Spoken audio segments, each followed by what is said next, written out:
नमस्कार दोस्तों, ये video editorial compilation for mains का पार्ट है। आप प्लेलिस्ट में जाके एडिटोरियल की वीडियोस पेपर वाइज और टॉपिक वाइज देख सकते हो। और अगर आप दिसंबर 2019 के बाद की वीडियोस को देखना चाहते हो तो वीडियो के नीचे मौजूद ज्वाइन बटन की सहायता से आप मेंबरशिप को ज्वाइन कर सकते हो। चलिए डिस्कशन स्टार्ट करते हैं। आप जीएस पेपर 1 के इस टॉपिक से आर्टिकल को रिलेट कर सकते हो। 20 नवंबर को कर्नाटक गवर्नमेंट के द्वारा एक नोटिफिकेशन जारी की गई कि सभी फैक्ट्रीज एक्ट 1948 के अंदर रजिस्टर्ड हैं, वहाँ पर महिलाएं नाइट शिफ्ट में भी काम कर सकेंगी। अदरवाइज देखो, इस नोटिफिकेशन से पहले कर्नाटक में महिलाएं नाइट शिफ्ट में काम नहीं कर सकती थीं। इस प्रकार की नोटिफिकेशन ऑलरेडी जारी की जा चुकी है हरियाणा, राजस्थान, पंजाब, आंध्र प्रदेश, मध्य प्रदेश और महाराष्ट्र में। और ये नोटिफिकेशन जारी की गई है नाइट वर्क कन्वेंशन 1990 के तहत। ये कन्वेंशन किसकी है? इंटरनेशनल लेबर ऑर्गेनाइजेशन की।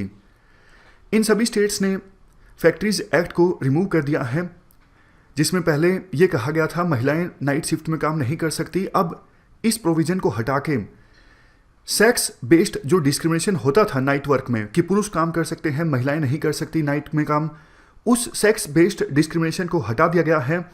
इसके अलावा फंडामेंटल राइट भी है कि कोई किसी को रोक नहीं सकता किसी भी प्रोफेशन को प्रैक्टिस करने में, किसी भी ऑक्यूपेशन को ऑक्यूपाई करने में, ट्रेड करने में।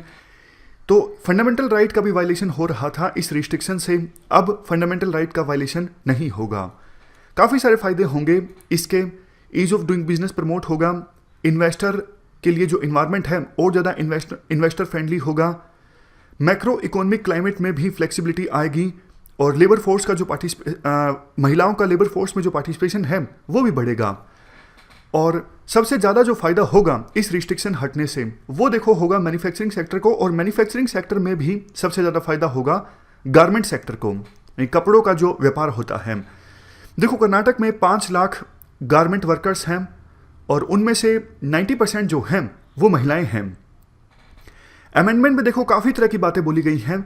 अगर कोई एम्प्लॉयर महिलाओं को रात में काम करवाना चाहता है तो कुछ कंडीशंस रखी गई हैं। जैसे एम्प्लॉयर को ये इंश्योर करना होगा महिलाओं की सेफ्टी के लिए प्रॉपर कदम उठाए गए हों वर्क प्लेसेस पर, और उनको उनके रेजिडेंस के नज़दीक वाली जगह पर छोड़ के आया जाए। मतलब इस प्रकार की बहुत सारी चीज़ें हैं। आर्टिकल में कहा जाता है, देखो इस प्रकार की चीज़ें पहले भी थी और काफ़ी सालों से थी।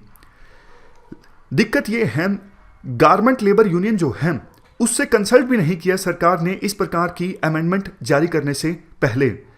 सबसे बड़ी जो दिक्कत है गारमेंट इंडस्ट्री में वो है पे स्ट्रक्चर की। महिलाओं की जो पे है गारमेंट इंडस्ट्री में वो काफ़ी ज़्यादा कम है। बहुत बार मांग उठती रही है लेकिन एम्प्लॉयर इस मांगों पर ध्यान नहीं देते हैं।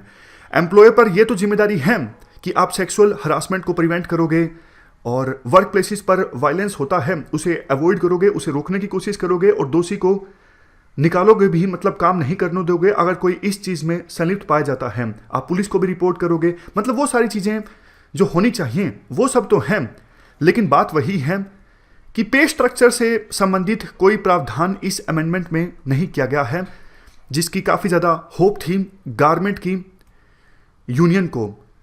सीसीटीवी इंस्टॉलेशन की बात कही गई है कि वर्क प्लेसेस पर सीसीटीवी इंस्टॉल किया जाएगा। बात देखो ये है, सीसीटीवी इंस्टॉल होता तो है लेकिन वो ऑपरेशनल नहीं होता, और ऑपरेशनल भी होता है तो उसकी फुटेज तो एम्प्लॉयर के हाथों में होती है। बाद में वो कह देते हैं कि ये ऑपरेशनल नहीं था, मतलब जब कुछ खराब घटित हुआ तो उस समय कैमरा नहीं चल रहा था। वास्तव में कैमरा चल रहा होता है लेकिन फुटेज पर उनका अधिकार होता है, तो वो इस प्रकार के एक्सक्यूज दे देते हैं। और देखो, इंस्पेक्शन से संबंधित भी जो मैकेनिज्म है वो दुरुस्त नहीं है। हमने ये चीज़ पहले भी डिस्कस की थी कि आज के समय में सेल्फ इंस्पेक्शन का प्रोविज़न है। अब देखो, एम्प्लॉयर खुद ही कुछ गलत करेगा तो वो थोड़ी ना लेबर मिनिस्ट्री को बताएगा कि मेरे द्वारा ये गलत काम किया गया था। तो सेल्फ इंस्पेक्शन जो है उससे पता नहीं चलता कि अगर वर्कर्स के खिलाफ कुछ अत्याचार हो रहा है। तो ये सब बातें बोली जाती हैं इस आर्टिकल में कि आपने नाइट शिफ्ट का प्रोविज़न किया है कर्नाटक में महिलाओं के लिए, वो तो सही है, लेकिन और बहुत सारे जो इश्यूज हैं जिनको एड्रेस करने की आवश्यकता थी उनको एड्रेस नहीं किया गया है। तो ये हमने पूरा आर्टिकल डिस्कस किया। इस डिस्कशन में फिलहाल इतना ही है। Thank you very much for discussion.